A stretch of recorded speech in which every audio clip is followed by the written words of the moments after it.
Samurai 155i. Ang issue is bumubulwak yung coolant sa reserve, no? Reservoir. So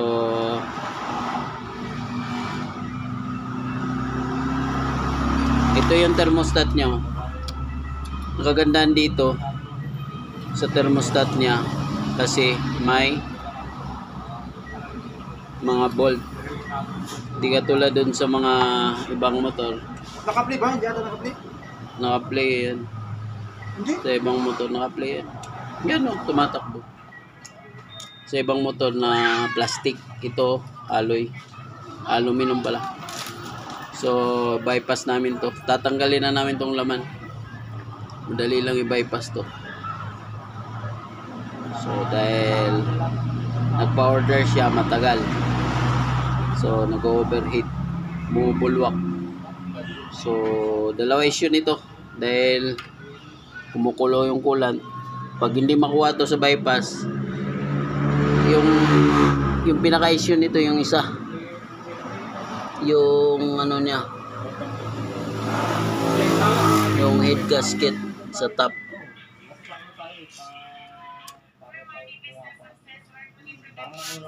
So, okay, check natin yung ibang parts niya, wala naman leak.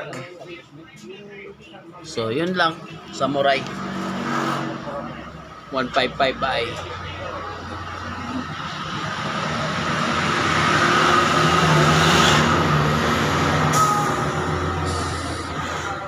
Ganito yung motor ko. Ah? Ganito yung motor ko, pinakaunang motor Dati. ko. Oo, dati. 29. So, ito na yung laman niya. Oh. Tatanggalin namin to. Thermostat. Nag-stack up lang to. Pero, mas maganda, tatanggalin na lang. Tatanggalin to. Yun. So, siyempre, may iwan pa rin yung wheel seal. So, cut muna namin. So, ito. Tatanggalin muna natin ng ano, tuluyan. So, ito yung ano niya. Walang laman. Ito yung partner niya. So, babalik lang namin to.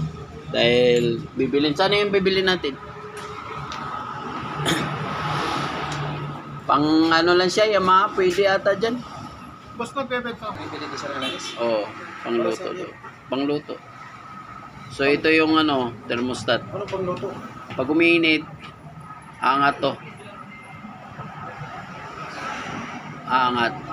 Pag umiinit, aangat tong dito sa ilalim.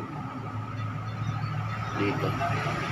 Hawakan mo nga ba, tayo ipapakita ko sa iyo kung paano function nito.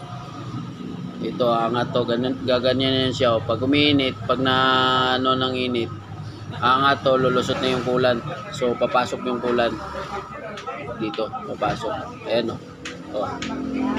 So, ngayon, ang gagawin namin, babypass na namin. So, yung may-ari nito ay si, ano pangalan mo ba? Reggie, oh. Ang ganyan ang mangyari niyan. Ibabalik na natin to. Dahil, yan ang, ano nito. Number 1 issue. Kung hindi mawala to, yung head gasket, sinabi ko na sa kanya. So, okay. Cut.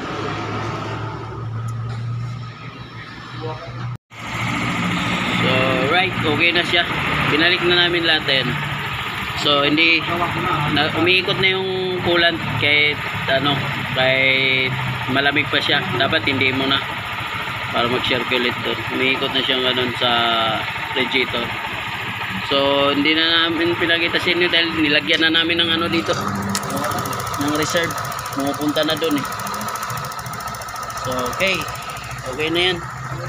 Pag meron pa rin yan, nag-hit pa rin yung gasket. Nag-order na siya ng gasket. Kakabit na lang pag ano kung sakaling babalik. Diretso.